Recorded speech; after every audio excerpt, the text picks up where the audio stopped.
quite a while since I did a demo for you on my YouTube channel. So today, just to get back into it, get the technology right for being able to do the filming, I've decided to just do a little shorter demonstration. And I'm going to show you how I paint my mini-me, which are small size watercolours, obviously much quicker to paint. And they're a size that I paint to suit a standard 8x10 frame. I package them up like this so I can sell them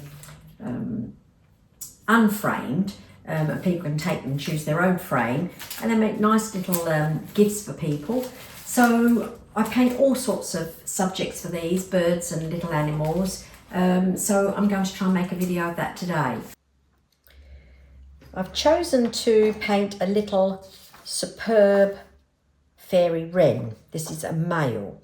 The male have all the beautiful colour, lovely blues. There's several blues in here. I can see indigo, I can see more of a cerulean blue, phthalo blue colour, some ultramarine that comes down here into the body. So it's a very nice little bird to paint because there's plenty of colour on there. Interestingly enough, the female of the fairy wren is just plain brown. The male gets all the lovely colour. So I'm going to paint with my normal palette. I've been testing out some new paints recently, but today I'll just get back into this using my standard palette here. I haven't used it in a little while, so the paints are a little dry. So looking at the colours that I'm, find a spray bottle that works, the colours that I'm going to use, I think I'll just give them all a bit of water, see if I can just get them to be able to mix up. So I've got my palette here set out sort of with all the same sort of colours together, but sometimes when you add another colour it ends up going in a slightly funny spot. But I think at the moment I've got all the blues together, reds and yellows and so forth. I'm painting on a piece of Saunders Waterford 425 GSM paper, cold press. It happens to be an offcut. Normally I do these little mini-me's on 300 GSM paper, but sometimes when I've done a painting and then I've chopped some paper off, I've got lots of little spare bits. This is my reference photo. I'm not going to be doing the wren standing on a rock. I've indicated here I'm going to put a little branch for him to stand on here. I use offcuts, as I said, and this piece of paper is about 7 by 9 inches. Then the mat boards that I get made, nice and even all around the edge, but they fit into a standard 8x10 frame. So I make sure when I've drawn it up that it's going to sit well inside the opening of the mat board. Then a little light drawing on there, or tracing or whatever's required, and just take off a bit of the graphite and ready to go. So I'm keen to do this little video because I can do the painting. It's getting the technology right, putting it all together and getting it onto YouTube. So this is a good one to get me back into it. So I'm going to use, as I said, several blues. Could have had some clean water as well, but anyway, let's quickly give this a wipe and we'll get going. I've got a variety of brands of paints. I'm always testing out different ones, but I do have favourites in some brands for colours, like Winsor & Newton. I like their French Ultramarine, and I like their burnt Sienna. And with those two colours I can get a nice dark brown for the wings on here, and I can even mix it up to a pretty good black. But I have been doing some of these too with a bit of neutral tint in there, which really darkens it up very quickly. So let's see, we got the brown. I'll put a bit over here. And I need another blue in here. This feathers, they are sort of bluer on the top and a bit paler on these eye patches and the little frilly bit that he's got round here. So I use this colour here, which I think is a Holbein and called Peacock Blue or something like that. I think it is. It's more like just a phthalo blue. And you could drop a little bit of something else in there as well. Here's a bit of Cerulean. But that'll give me a little bit of variety here, rather than just try and pick one blue. The breast down here really turns from black to indigo. So there is some indigo in there. So I'll get some of that. And legs can be done with the combination of these. That's fine. The tail on this photograph here looks very dark. But in actual fact, it can actually have quite a nice little bit of blue in there. So, you know, sometimes artistic license. I just look at an image like this for the pose, but the colours that I end up putting down, I just do them whatever suits. Looks like I'm going to have a bit of blue background in this one because there's a nice little blob. Anyway, let's get going.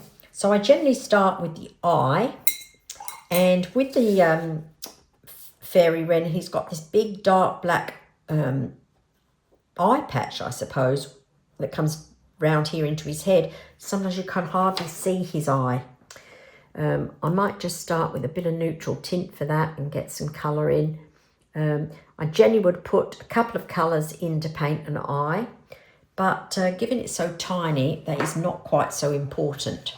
So I'll just use my tiny little brush here, and I'm going to try and save the little highlight for the eye.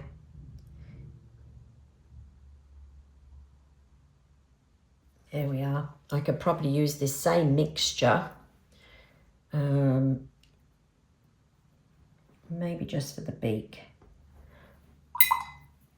I could put a tiny bit of blue in it as well. So I'm using it's a number 1 brush that's really small. But these paintings are very small, and it's easier with a small brush to get some of these details. So a little bit up here for the beak.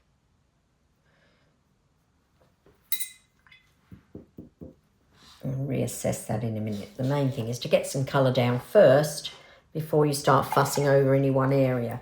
So I'm looking at the head here, and I'm going to start off with my phthalo blue, and I'm painting on dry paper here simply because it's small. It's going to give me a lot of control, and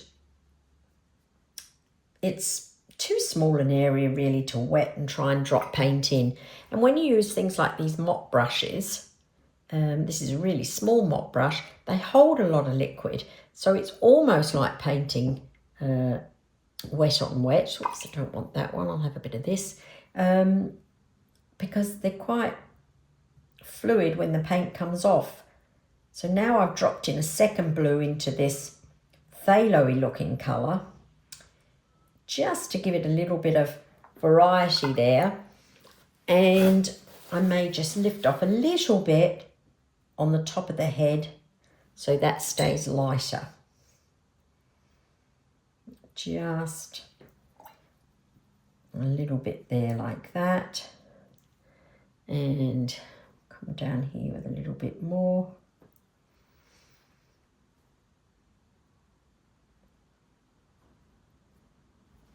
Whilst I'm doing the blue, I'll now go in and do the under the eye.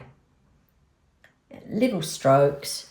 These are all individual little feathers here, but you're not going to want to paint them all as little individual feathers. But if you put your brush down and do them in sort of like little dotty marks, add another colour in there as well, it'll probably read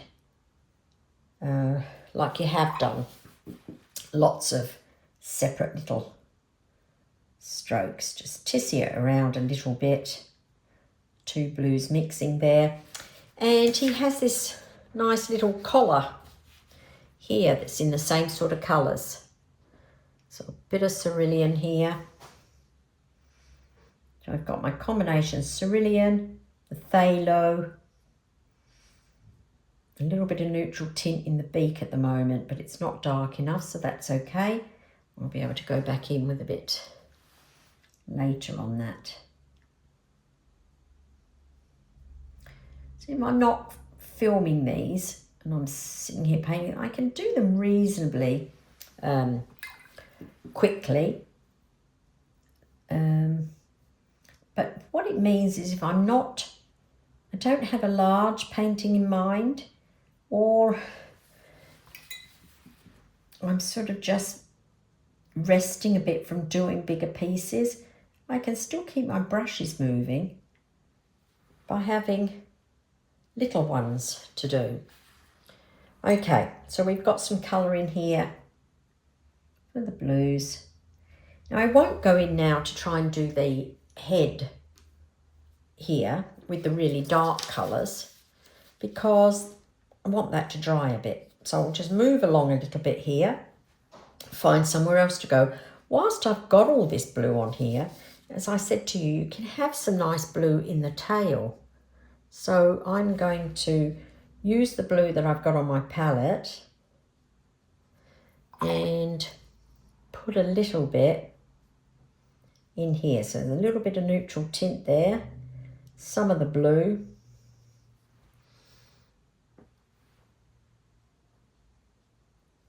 And let it mix a little bit on there, a little bit of variety.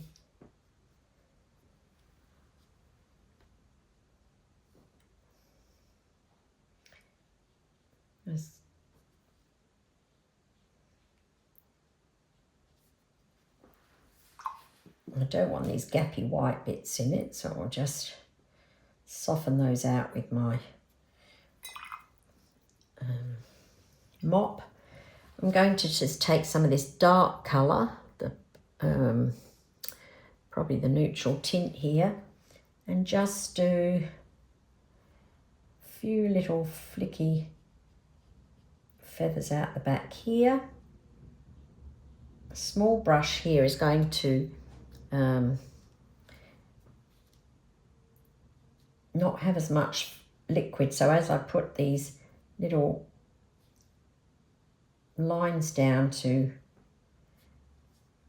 separate the tail feathers, it's not adding too much more water.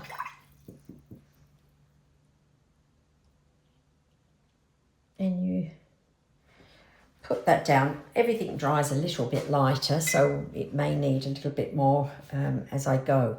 So this is probably getting pretty dry here, but I'm going to come down. I think I'm safe enough. I'll come down and do the brown on here. So for this section here, I don't want to get too close up to there. It's not bad. I might be all right. Let's see how we go. So a nice dark colour. This almost looks black here. So if I use the neutral tint, it's a bit of a shortcut for making something that reads black. So I want to come along the underneath of his little blue collar.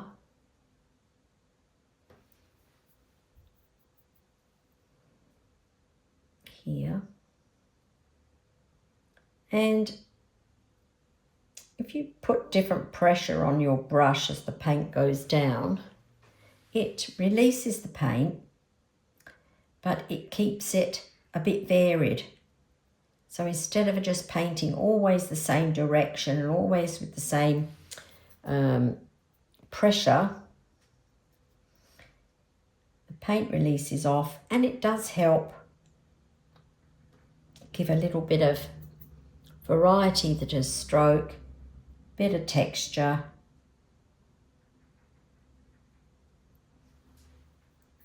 So here you can see I'm picking up a bit of brown as well, just to keep the mixture varied.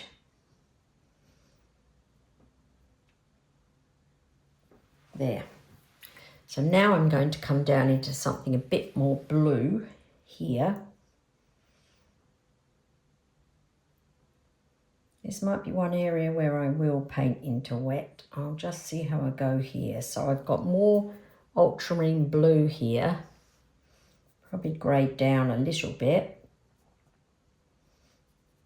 Under here. Rinse off the brush. Encourage that just to move around a little bit there. And get a little bit browner over here. So I've got a little feather that comes out here. And I won't be painting every little feather. These are so tiny, well, tiny compared to what I might normally paint, that you can't see every detail. So providing you get the colours true as you can to whatever species you're painting, and you get the lights and you get the darks, you don't have to be a slave to all the strokes to try and depict feathers. So every time you go back into your mixture over here, if you can find a way of using a variety of the colours in there, it keeps the mixture interesting and the painting interesting and varied. So just follow a little bit round here, and if this doesn't come out exactly the marks the same as here, it doesn't matter, because if I got another image of a male wren, their markings sometimes are different again. So this needs to be pretty dark under here, that little feather. And then I'm going to try and leave the gaps in between here. I don't want to have to use white on here, so if I can paint, and because on dry paper I've got a lot of control, but if I can paint and leave some gaps, then I can show those individual wing feathers, and not have to use white. So even though they're all the same colour, when I pick the colours from here, I try to keep it a little bit varied, because that's a lot more interesting.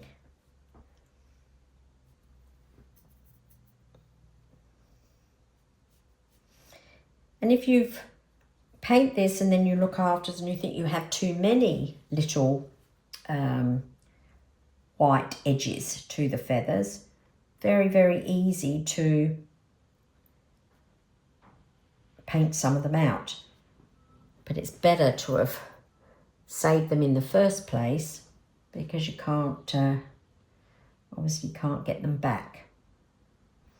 So a little bit of dark here on the bottom of this section and up under here. Another little dark bit there. So I'm just looking for darks and light bits. That's a bit weird there, that might be better. So I didn't draw every little thing. I really get the outline of what I need, and then I look here to see how to join up all the shapes and get it to read the different sections of the bird. You can lift a bit out here if you want to get a little bit light. Sometimes I do this and get a separate little section going there. So I need to go back into something really dark, so I'll go into that neutral tint to get some. So it's got white under all of these feathers down here, but these are little black parts that are on top. Join up here. And up here.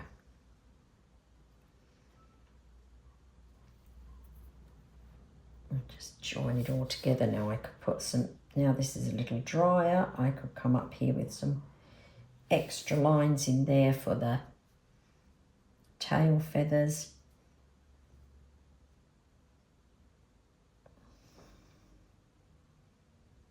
Something like that. So now I can go back to this part on the head up here because it is dry and use that dark mixture. You can mix this dark mixture up with ultramarine blue and burnt sienna, which I very often do, or go for a dark mix like the neutral tint. Such a useful colour. You can drop other colours in with it and it will always still just be a nice dark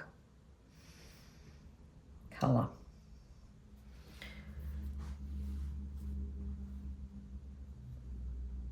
So carefully around the eye,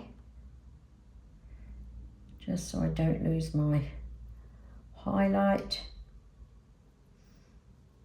Without that highlight, you can't even see their eye. So it's handy to not lose it.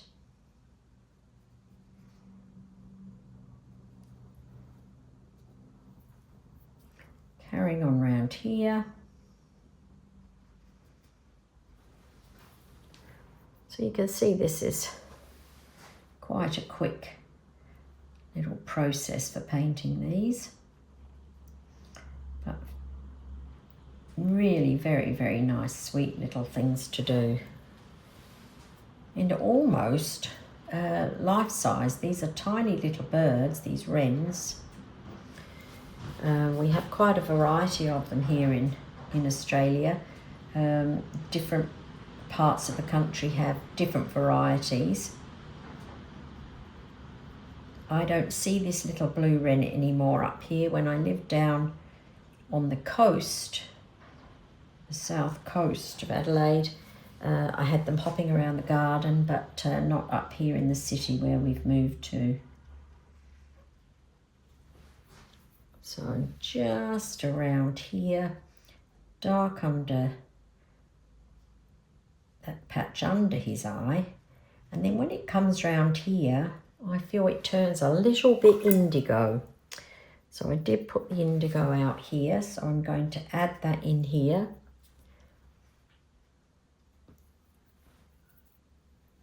Under this part here. Down the chest. When you put the blue, even though it's a very dark blue, but when you put it down and it sits next to the neutral tint which you're using as a black, you can see the difference.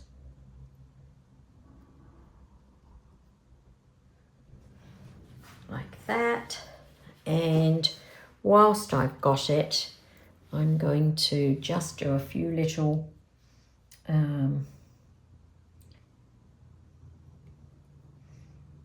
little tiny flicky out bits, little bits of loose feathers, just so that it's not a totally smooth shape. There's some ruffle going on there. Okay, so now we're just down to this chest, which is white, but it always has a little bit of blue up here. Now I don't know if they're actually blue feathers or it's just that they catch the light from the dark section that's up here.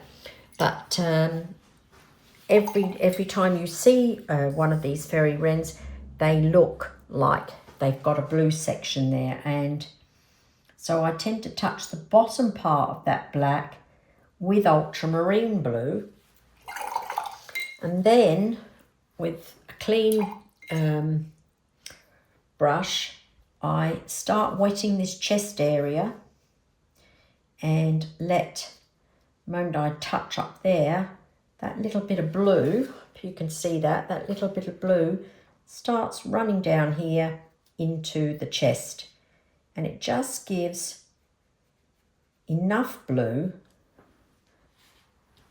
to depict that.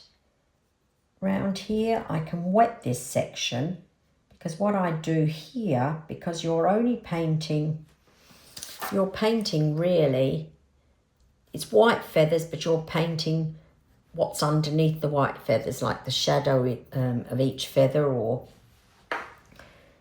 so if you put it wet into wet like this, use a small brush, you can pick up some colour from here, and you can just do some little dancing strokes like this. So don't lose all the white on the chest. You're just, and if you've wet this section here and then you put these little strokes down like this and they look pretty dark, you don't fret, because it's going to dry lighter. Watercolour just dries about 20% lighter, and then if you've wet the area as well, it dries lighter again. So I've got a little bit of white feathers up here, hard to see because there's no background here. This is white coming out the back here, and again would be hard to see. So sometimes with these I do end up having to put a little bit of background in, but we'll see. I've got something going on down here with that blob I did when I was setting up to do the filming, so there's going to be a blue in the background somewhere. So now I'm down to painting the legs. Whilst that's still a little bit wet there, I'll just leave it for a second and I'll just tidy up the beak area up here. Just concentrate on a tiny little bit there, because I find that if I don't concentrate on the beak area, before I know it, I've made the beak too big. So we'll just keep that nice and small. Right, so we're ready to do the stem and we're ready to do the legs. And often I will do the branch or whatever the bird is sitting on before I do the feet, because I can put the feet over the top. Don't really want to have to paint all around every section. You can do a bit of a combo of it, so painting around, but depending if it's darker or lighter, you don't have to paint too carefully. If they've got darker legs, because then you can go over the top. Now there's some little white feathers coming down over there. I'll try and keep those. So mixing up some grey here for the legs, browny grey colour.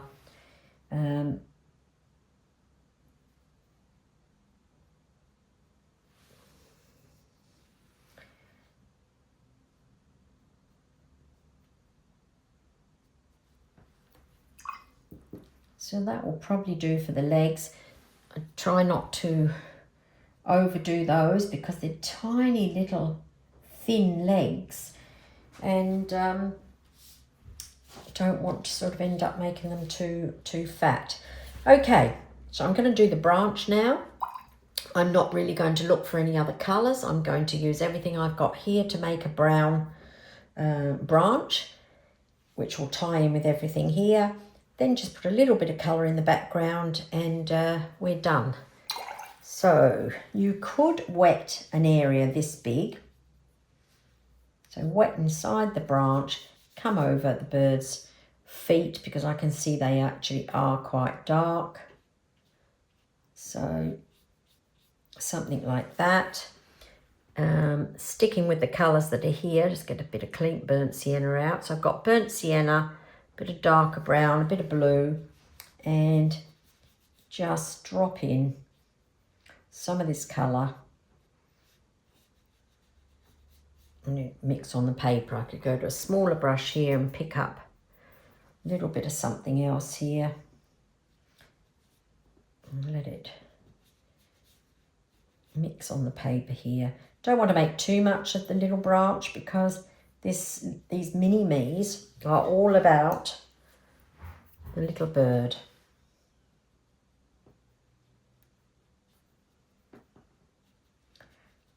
Something like that. So then all I've got to do now is the feet. Got some squiggly lines here because I thought maybe I'd do a little bit of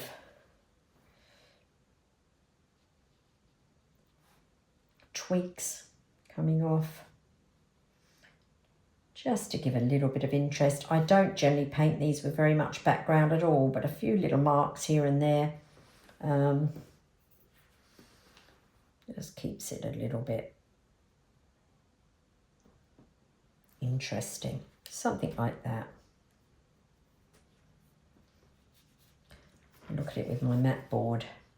So that's what it's going to look like. So I've got a nice blue blob here. Could try rubbing it out, but I think I'll just make it look like it belongs.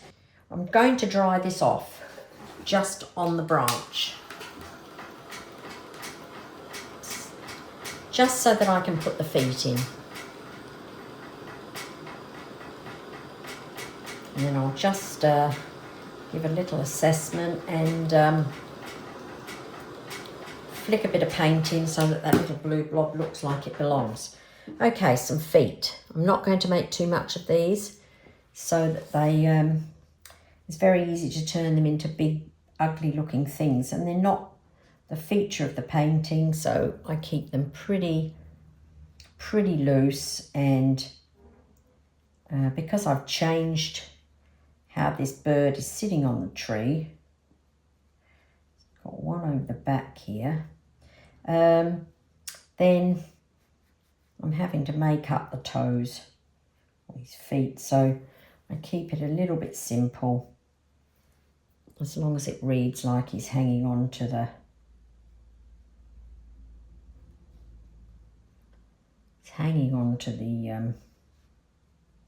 branch. Okay.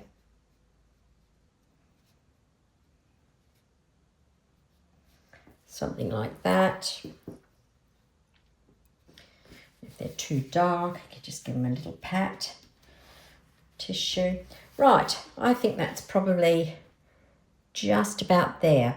With the little patches of blue, now it's dry, I might go just back in and just put a couple of extra little strokes in. So another layer of paint really, just to make them look like individual feathers. A little bit of curved ones for this,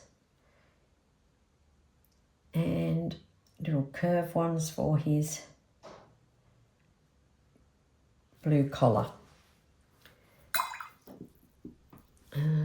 What else? I think we're just about there. I might just get rid of that little white line there. It needs to be there, but maybe not quite that big. There we go. So I'm going to just splash a bit of blue paint in here now. I'll dry it off and splash the blue paint in there, and I think I can call that one finished. So thanks for watching.